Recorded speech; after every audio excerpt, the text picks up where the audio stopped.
Friends, good evening. MH education में आप सबका स्वागत है। हम सब ने 50 क्वेश्चंस किए थे। आज उसी सीरीज को आगे बढ़ाते हुए हम सब चलते हैं और आपके फीडबैक के अनुसार मैंने सुधार करने का प्रयास किया है। आई होप आपको वो पसंद आएगा। आगे भी आपके सुझाव की आशा करती हूँ। आइए चलिए हम लोग अपना पहला क्वेश्चन स्टार्ट करते हैं।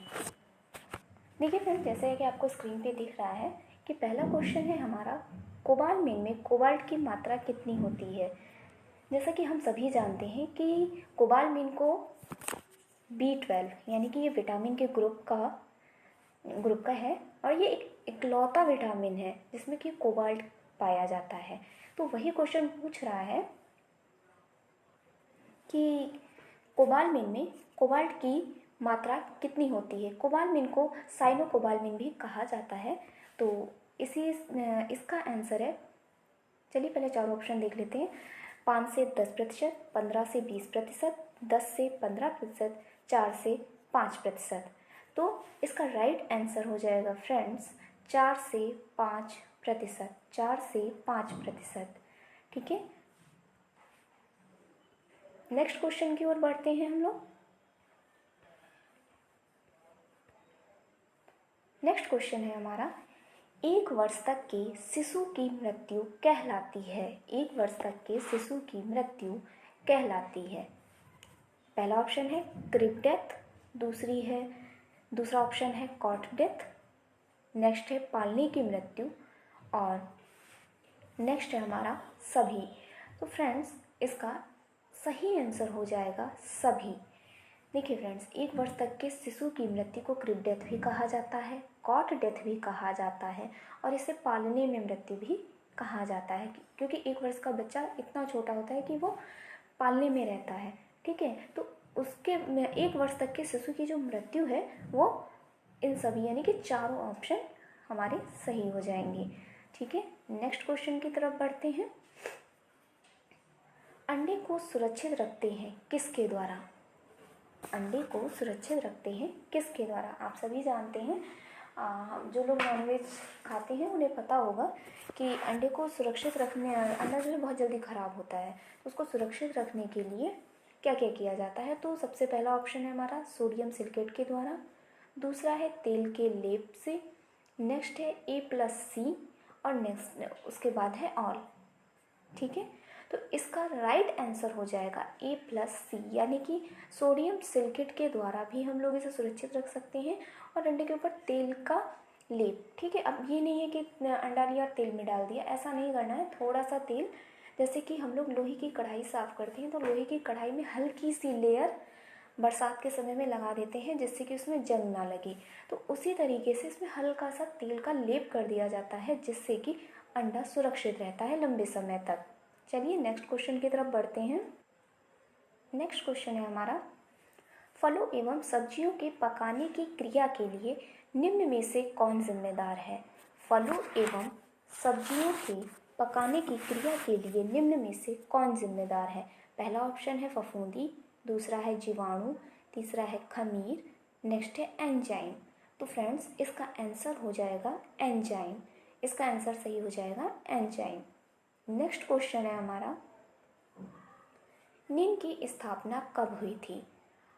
हम सभी जानते हैं कि निन की स्थापना कब हुई थी। 1961 में, 1955 में, 1969 में, 1959 में। एक सेकेंड फ्रेंड्स, ये थोड़ा सा अब सही है। यस, निन की स्थापना कब हुई थी तो 1959 में हुई थी। ठीक है फ्रेंड्स, 1959 में हुई थी। चलिए थोड़ा सा निन के बारे में जान लेते हैं। निन की स्थापना 1959 में हुई थी, हम लोगों ने देखा। लेकिन निन की फुल फॉर्म आप लोग बता सकते हैं कि क्या होगी। आप लोग कमेंट बॉक्स में ज़रूर मेंशन कीजिएगा। निन की फुल फॉर्म है national institute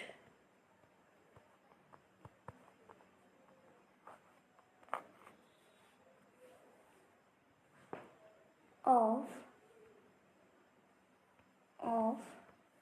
nutrition.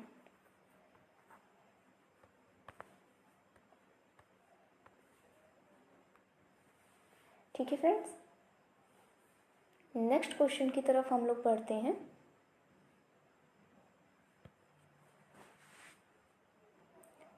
Next question है इसका, निन की स्थापना कहाँ हुई थी, यानी कि नेशनल इंस्टीट्यूट ऑफ न्यूट्रिशन की स्थापना कहाँ हुई थी। पहला है पटना, दूसरा है लखनऊ, तीसरा है दिल्ली और नेक्स्ट है हैदराबाद। तो फ्रेंड्स हम सभी जानते हैं कि इसका राइट आंसर हो जाएगा हैदराबाद। निन की स्थापना कहाँ हुई थी, हैदराबाद में हुई थी। कब कब हुई थी, 1959 में हुई थी और इसकी फुल फॉर्म है national institute of nutrition. I think आप लोगों को इतना पहले पता होगा, लेकिन फिर भी एक बार रिविज़न करने में क्या जाता है।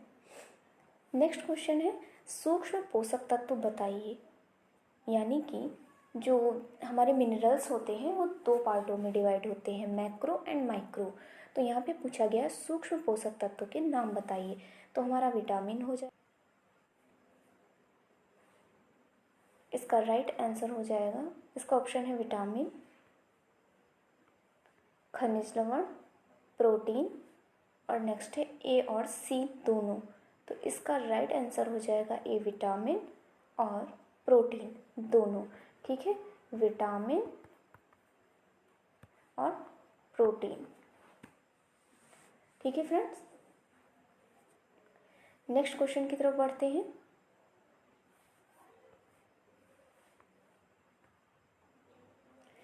मैक्रोन्यूट्रिएंट्स के नाम बताइए। ठीक है, पहले हम लोगों ने सूक्ष्म पोषक तत्व देखे, ठीक है, अब हम लोग मैक्रो यानी कि जो बड़े पोषक तत्व हैं, ठीक है, उनके नाम, यानी कि जो इम्पॉर्टेंट है हमारी बॉडी के लिए, जिनका सबसे ज़्यादा भाग हमारी बॉडी के लिए काम आता है, उनके नाम पूछे गए हैं। ठीक है, तो सबसे पहला हमारा क्या आता है, CHO, फिर फैट, फिर प्रोटीन। ठीक है, तो हम सभी जानते हैं कि इसका राइट आंसर ऑल हो जाएगा, क्योंकि देखिए हमारी थाली में 60 से 70% किसका होता है, कार्बोज का भाग होता है। ठीक है, फिर हमारा फैट भी बहुत इम्पॉर्टेंट होता है बॉडी के लिए। ठीक है, टिश्यूज के ऊपर लेयर बनाने के लिए, प्रोटेक्शन के लिए फैट की बहुत नीड होती है। प्रोटीन जो होता है ये तो मोस्ट इम्पॉर्टेंट है, टूट फूट के लिए, मरम्मत के लिए, ऊतकों के निर्माण के लिए, कोशिकाओं के निर्माण के लिए प्रोटीन की हमारे शरीर में बहुत ज़्यादा आवश्यकता होती है। तो ये देखिए इसके सारे ऑप्शन सही हैं, इसलिए हमारा राइट आंसर हो जाएगा डी। ठीक है फ्रेंड्स, नेक्स्ट क्वेश्चन की तरफ बढ़ते हैं। नेक्स्ट क्वेश्चन है हमारा, किसे मेटाबॉलिक नियामक कहा जाता है, किसे मेटाबॉलिक नियामक कहा जाता है। पहला है CHO यानी कि कार्बोज, खनिज लवण, विटामिन। इसका राइट आंसर हो जाएगा B and C, minerals and vitamin. Metabolic नियामक हमारा क्या हो जाएगा, मिनरल्स एंड विटामिन, यानी कि खनिज लवण और विटामिन। चलिए नेक्स्ट 10वें क्वेश्चन, कैरिनोट्यूब्स क्या हैं, कैरिनोट्यूब्स क्या हैं। फ्रेंड्स ये बहुत ही इंपॉर्टेंट क्वेश्चन है, इसे आप लोग नोट कर लीजिएगा, अगर नोट है तो एक बार फिर से रिवाइज कर लीजिएगा। इसका पहला ऑप्शन है बच्चे का हृदय कमज़ोर होना, दूसरा है बच्चे का हाथ कमज़ोर होना, नेक्स्ट है बच्चे का पैर नरम होना, फिर नेक्स्ट है बच्चे का सिर नरम होना। तो कैरिनोट्यूब्स जो होता है, ये देखिए इन चारों ऑप्शन में एक चीज़ सिमिलर है कि बच्चे के ऊपर, बच्चे से ही रिलेटेड डिजीज़ है, जो भी है ये बच्चे से रिलेटेड है। ठीक है, तो इसका अब ये चीज़ तो कॉमन हो गई है कि यानी कि हमें ये चीज़ ध्यान रखनी है कि अगर कैरिनोट्यूब से रिलेटेड कोई भी ऑप्शन आता है तो अगर वो बच्चे से है तो हम उन ऑप्शंस के ऊपर ज़्यादा फोकस करेंगे। ठीक है, इसका राइट आंसर हो जाएगा बच्चे का सिर नर्म होना। ये जो जैसे बच्चा है, ठीक है, तो बच्चे के जो सिर का ये मेन हिस्सा जो होता है, जो मध्य का भाग होता है, मिडल जो सेक्टर होता है, ये वो वाला भाग होता है जो कि नर्म हो जाता है, बहुत ही ज़्यादा सॉफ्ट हो जाता है। देखिए सॉफ्ट तो सभी का होता है, लेकिन बच्चे होते हैं तो उनका ज़्यादा ही सॉफ्ट होता है, लेकिन ये ज़रूरत से ज़्यादा जब सॉफ्ट हो जाता है तो ये एक डिजीज़ होती है जिसे कैरिनोट्यूब्स कहा जाता है। ठीक है, आगे हम लोग बढ़ते हैं। सबसे मीठी शर्करा के नाम से जाना जाता है, सबसे मीठी शर्करा के नाम से किसे जाना जाता है। देखिए ये सभी, सबसे मेन चीज़ ये है कि ये सभी कार्बोज के पार्ट हैं, ये सबसे इम्पॉर्टेंट एंड सबसे मेन चीज़ है इसमें। ठीक है, पहला क्या है,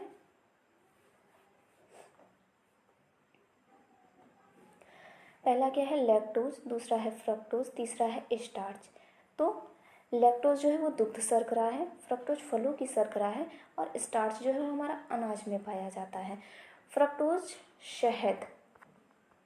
शहद में पाया जाता है, ठीक है, क्योंकि फलों की शर्करा है ना, और शहद किससे बनता है? फलों के रस से, ठीक है। तो फ्रक्टोज है और सबसे मीठी शर्करा जो है वो फ्रक्टोज ही है।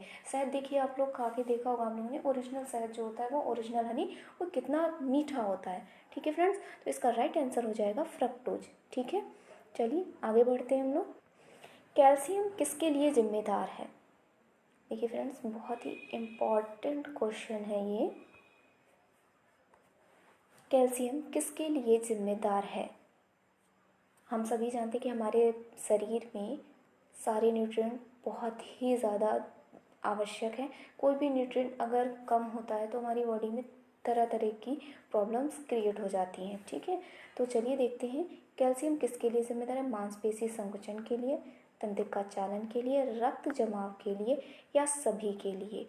कैल्शियम हमारी बॉडी का सबसे इम्पॉर्टेंट 2% इसका कंट्रीब्यूशन होता है हमारी बॉडी में। 4% होता है हमारे पूरे मिनरल्स का, ठीक है फ्रेंड्स। और 2% उसमें से 2% हमारा किसका होता है? किसका होता है? हमारे कैल्शियम का होता है, ठीक है। तो इसमें मांसपेशी का, तो क्योंकि देखिए हमारी पूरी बॉडी किससे बनी हुई है? हड्डियों से, अस्थियों से। अस्थियाँ किससे बनती हैं? अस्थियों के निर्माण के लिए सबसे ज़्यादा इंपॉर्टेंट कौन होता है? कैल्शियम, ठीक है। तो इसी से अंदाजा लगा लीजिए, मांसपेशी के संकुचन के लिए, तंत्रिका चालन, रक्त जमाव, यानी कि सभी के लिए। और कैल्शियम का आप लोग मुझे इसका आंसर कमेंट बॉक्स में ज़रूर मेंशन कीजिएगा। कैल्शियम का सबसे रिच सोर्स कौन सा है? कैल्शियम का सबसे रिच सोर्स कौन सा है, ठीक है। हमारा नेक्स्ट क्वेश्चन है, CASR का फुल फॉर्म क्या है, ठीक है। तो CASR का फुल फॉर्म है कैल्शियम सेंसिंग रिस्पेक्टर, ठीक है। कैल्शियम सेंसिंग रिस्पेक्टर, ठीक है, ये इसका राइट आंसर हो जाएगा, ठीक है फ्रेंड्स। नेक्स्ट क्वेश्चन की तरफ चलते हैं। ये हमारा क्वेश्चन है, इसको हमें मैच करना है, ठीक है। बहुत ज़्यादा टफ मैच नहीं है, फिर भी हम लोग देख लेते हैं। सही मिलान कीजिए। कैल्शियम, मांसपेशियों में ऐंठन, सोडियम, ऑस्टियोपोरोसिस, पोटेशियम, खून की कमी, लोहा, मांसपेशियों की थकान, आयोडीन, ग्वाइटर। देखिए इसमें सबसे इम्पॉर्टेंट चीज़ जो है आयोडीन ग्वाइटर से, यानी कि गलगंड जैसे बोला जाता है, घींगा रोग भी जिसे बोलते हैं, इससे मैच कर रहा है, ठीक है। फिर हमारा लोहा खून की कमी से मैच कर रहा है, आयरन खून की कमी से, ठीक है। पोटेशियम हमारा मांसपेशियों की थकान से मैच कर रहा है। सोडियम से हमारे मांसपेशियों में ऐंठन होती है। और कैल्शियम ऑस्टियोपोरोसिस, ठीक है फ्रेंड्स। कैल्शियम का ऑस्टियोपोरोसिस, सोडियम का मांसपेशियों में ऐंठन, पोटेशियम का हमारा मांसपेशियों की थकान, लोहे का खून की कमी और आयोडीन का ग्वाइटर, ठीक है फ्रेंड्स। नेक्स्ट क्वेश्चन की तरफ चलते हैं। कैल्शियम फास्फोरस का अनुपात होता है, कैल्शियम फास्फोरस का अनुपात कितना होता है? 1:3, 1:4, 1:1, 1:2। इसका राइट आंसर बताइए फ्रेंड्स। इसका राइट आंसर हो जाएगा 1:1, ठीक है। 1:1 के अनुपात में कैल्शियम और फास्फोरस रहते हैं, ठीक है। नेक्स्ट क्वेश्चन की तरफ। माँ के दूध में लैक्टोज कितने प्रतिशत होता है? देखिए फ्रेंड्स, बहुत इंपॉर्टेंट क्वेश्चन है ये कि माँ के दूध में, ये सभी जानते हैं कि लैक्टोज पाया जाता है। लैक्टोज कितने प्रतिशत पाया जाता है? 8%, 7%, 5%, 6%, ठीक है। तो माँ के दूध में लैक्टोज पाया जाता है आपके 8%। 8, इसका रेशियो होता है 8:2 और 8 से 8 ग्राम, ठीक है, ग्राम होता है प्रति ml के हिसाब से, प्रति 100 ml के हिसाब से होता है इसका, प्रति 100 ml के हिसाब से होता है, प्रति 100 ml के हिसाब से होता है। माँ के दूध में लैक्टोज कितने प्रतिशत होता है? 8% होता है, लेकिन वो भी कितने? 100 ml प्रति ग्राम, ठीक है। ये आपको इतना क्लियर हो गया होगा। नेक्स्ट क्वेश्चन की तरफ बढ़ते हैं। नेक्स्ट क्वेश्चन है, सूंघने की क्षमता का नाश होना क्या कहलाता है? सूंघने की क्षमता का नाश होना क्या कहलाता है? लाइपोगीसिया, हाइपोगीसिया, सॉरी फ्रेंड्स, ये एक ही चीज़ दो बार हो गई है, ठीक है, एक को हम कट कर देते हैं। नेक्स्ट है बी और सी, ठीक है फ्रेंड्स, तो हमारा बी और सी, ठीक है, बी और सी हमारा सेम हो गया है, तो हम लोग इसका आंसर बी एंड सी ही मान लेते हैं, ठीक है, ये एक ही हो गया है। तो इसका सूंघने की क्षमता का नाश होना हाइपोग्यूसिया कहलाता है, ठीक है फ्रेंड्स, हाइपोग्यूसिया कहलाता है। नेक्स्ट की तरफ बढ़ते हैं, स्वाद की क्षमता का नाश होना क्या कहलाता है? हाइपोस्मिया, लाइपोगीसिया, हाइपोग्यूसिया या बी और सी, ठीक है, स्वाद की क्षमता का नाश होना।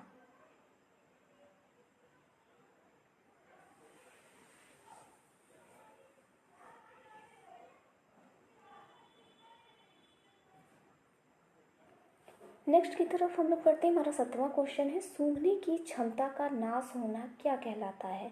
लाइपोगीसिया, लाइपोगीसिया, हाइपोगीसिया। अरे फ्रेंड्स, यहाँ पे मिस्टेक हो गई है, तो यहाँ पे आपका हाइपोगीसिया की जगह होगा हाइपोस्मिया, ठीक है, हाइपोस्मिया, जबकि राइट आंसर यही होगा, ठीक है फ्रेंड्स, यही होगा आपका सी वाला आंसर सही हो जाएगा, हाइपोस्मिया, ठीक है फ्रेंड्स। सूंघने की क्षमता का नाश होना हाइपोस्मिया कहलाता है, ठीक है फ्रेंड्स, थोड़ा सा उसके लिए सॉरी, मिस्टेक हो गई है, आप लोग थोड़ा सा इसको देख लीजिएगा, हाइपोस्मिया कहलाता है, ठीक है फ्रेंड्स। नेक्स्ट क्वेश्चन की तरफ बढ़, स्वाद की क्षमता का नाश होना क्या कहलाता है?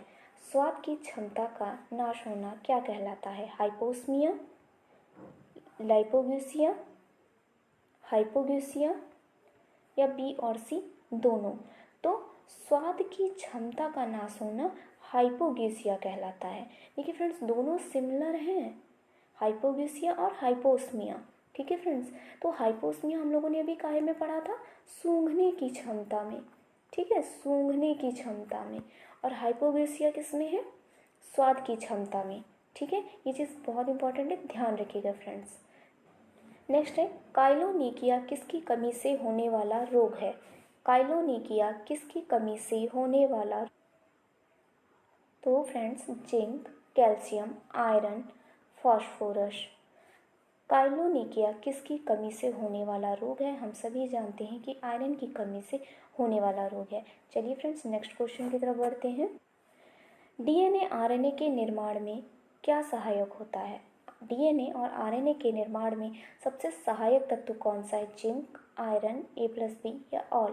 तो फ्रेंड्स, इसका हमारा राइट आंसर हो जाएगा जिंक, ठीक है फ्रेंड्स। नेक्स्ट क्वेश्चन की तरफ बढ़ते हैं। कौन सा रसायन फलों को कृत्रिम रूप से पकाने में प्रयुक्त होता है? कौन सा रसायन फलों को कृत्रिम रूप से पकाने में सहायक होता है? एंथ्रोफेन, मेथेनॉल, बेंजीन, कैल्शियम कार्बोनेट। तो इसका राइट आंसर हो जाएगा एंथ्रोफेन। कौन सा रसायन फलों को कृत्रिम रूप से पकाने में सहायक होता है? इसका राइट आंसर हो जाएगा एंथ्रोफेन। क्वेश्चन है, दालों में प्रोटीन की मात्रा कितनी होती है? 10 से 15%, 20 से 25, 15 से 40 या 60 से 70? तो दालों में प्रोटीन की मात्रा 20 से 25% होती है। दालों में प्रोटीन की मात्रा 20 से 25% होती है। नेक्स्ट क्वेश्चन की तरफ बढ़ते हैं। लाइसिन पाया जाता है, लाइसिन किस में पाया जाता है? दालों में, दलिया में, दूध में या चावल में? हम सभी जानते हैं कि लाइसिन दाल में पाया जाता है। नेक्स्ट क्वेश्चन की तरफ बढ़ेंगे। दालों में पाया जाने वाला अवरोधक पदार्थ है, ठीक है, दालों में पाया जाने वाला अवरोधक पदार्थ पेप्सिन है, ठीक है, पेप्सिन है, बायोटिन है, अवाटिन है या ट्रिप्सिन है? तो दालों में अवरोधक पदार्थ हम सभी जानते हैं ट्रिप्सिन है, ठीक है फ्रेंड्स। नेक्स्ट क्वेश्चन की तरफ बढ़ते हैं। नेक्स्ट क्वेश्चन है, अल्फा टॉक्सिन पाए जाते हैं, अल्फा टॉक्सिन पाए जाते हैं मूंगफली में, दूध में, पनीर में या सेब में? तो अल्फा टॉक्सिन हम सभी जानते हैं कि मूंगफली के छिक्कल में पाया जाता है। जो मूंगफली का छिक्कल होता है, इसीलिए उसको हटा के खाने की सलाह दी जाती है, अल्फा टॉक्सिन पाया जाता है। नेक्स्ट क्वेश्चन की तरफ नेक्स्ट क्वेश्चन है, खमीरीकरण का प्रयोग होता है। खमीरीकरण का प्रयोग किसमें होता है? आपके सामने चारों ऑप्शन है, वाइन, चीज़, कोको पाउडर, सभी। तो खमीरीकरण का प्रयोग फ्रेंड्स किसमें होता है? सभी में होता है। वाइन में भी होता है, ठीक है, वाइन यानी कि जो कि जौ से बनती है चीज़, सभी ने खाया है। कोको पाउडर यानी कि जिससे हमारी कॉफ़ी बनती है, ठीक है। तो इसका राइट आंसर क्या हो जाएगा? फर्मेंटेशन से ही कोको पाउडर बनता है, चाय की पत्ती भी फर्मेंटेशन से ही बनती है, ठीक है। सभी राइट आंसर हो जाएगा। सबसे तीव्र मादक पदार्थ कौन सा है? ये लास्ट ईयर आया हुआ क्वेश्चन है और ये काफ़ी मात्रा में विवादित भी है, इसलिए क्योंकि इसका आयोग ने आंसर अलग माना है और मैं कई सारी बुक्स में अलग आंसर दिया हुआ है, लेकिन हम लोग इसका आंसर जो आयोग ने दिया है वही मानेंगे। सबसे तीव्र मादक पदार्थ जो है वो अफीम माना है, ठीक है, आयोग ने अफीम माना है, ठीक है फ्रेंड्स। नेक्स्ट क्वेश्चन की तरफ बढ़ते हैं। नेक्स्ट क्वेश्चन है, चाय में पाया जाता है थियोफिलिन, टैनिक एसिड, कैफीन या सभी। सभी फ्रेंड्स जानते हैं कि चाय में ये सारी चीज़ें पाई जाती हैं। थियोफिलिन भी पाया जाता है, टैनिक एसिड भी पाया जाता है, कैफीन भी पाया जाता है, ठीक है। नेक्स्ट क्वेश्चन की तरफ बढ़ते हैं। नेक्स्ट क्वेश्चन है, टोन्ड मिल्क में वसा की मात्रा होती है। टोन्ड मिल्क यानी कि हम सभी जानते हैं कि जो फैटलेस होता है, जिसमें वसा नहीं पाई जाती है, वो दूध, ठीक है। टोन्ड मिल्क में वसा की मात्रा कितनी होती है? तो ऑप्शन है 3%, 4%, 5%, 6%। तो फ्रेंड्स हम सभी जानते हैं कि टोन्ड मिल्क में 3% वसा की मात्रा पाई जाती है। नेक्स्ट क्वेश्चन है, नेक्स्ट एंड लास्ट क्वेश्चन है आज की सीरीज का, बियर में सुरासार अल्कोहल की कितनी मात्रा होती है? ये क्वेश्चन मोस्ट टाइम रिपीटेड है, आप सबने किया होगा, इसमें ज़्यादा टाइम वेस्ट करने की ज़रूरत नहीं है। 2%, 3%, 5% एंड 8%। तो बियर में सुरासार अल्कोहल की मात्रा कितनी पाई जाती है? तो 3% पाई जाती है, ठीक है फ्रेंड्स। तो ये थी आज की हमारी सीरीज़, हमारे क्वेश्चंस। अगर जैसा भी आपको ये सीरीज़ लगती है, जो भी इसमें कमी हो और जो भी इसमें एडवाइस आप लोगों को लगे, मैंने लास्ट टाइम आप लोगों ने जो भी सजेशन दिए थे उनको सुधारने की कोशिश की है। अगर आपको कुछ लगता है तो आप कमेंट बॉक्स में ज़रूर मेंशन कीजिएगा। आपको वीडियो कैसी लगी बिल्कुल कमेंट में ज़रूर बताइएगा और लाइक, शेयर एंड सब्सक्राइब करना मत भूलिएगा। और फ्रेंड्स ये एक बात और ज़रूर बताइए कि ये मैं मिक्स क्वेश्चन लेके चल रही हूँ, मिक्स ही लेके चलूँ या फिर एक ब्रांच का, जैसे हमारा फूड एंड न्यूट्रिशन हो गया, टेक्सटाइल हो गया, ठीक है, हम लोगों का सीडी हो गया, या हम लोगों का होम मैनेजमेंट है। ये सारे जो भी हम लोगों के 5 ब्रांच हैं, उनके हम एक एक चैप्टर वाइज क्वेश्चंस को डेली 50 से 60, 70 जितने भी बन सकते हैं उस चैप्टर से क्वेश्चन, उनको सॉल्व करें। जैसा भी सजेशन हो आप लोग कमेंट बॉक्स में मेंशन कीजिएगा, ठीक है। आप लोगों के एडवाइस का मैं वेट करूँगी। तब तक के लिए थैंक यू सो मच, इतनी देर मेरा वीडियो सुनने के लिए। एंड एक बार फिर से आप सबका तहे दिल से धन्यवाद जो आप लोग मेरे साथ जुड़े हैं। आप लोग बस ऐसे ही अपना सपोर्ट बनाए रखिए, ठीक है फ्रेंड्स। चलते हैं, फिर मिलते हैं। आप लोगों के सजेशन के आधार पे मैं नेक्स्ट वीडियो अपलोड करूँगी। Thank you so much.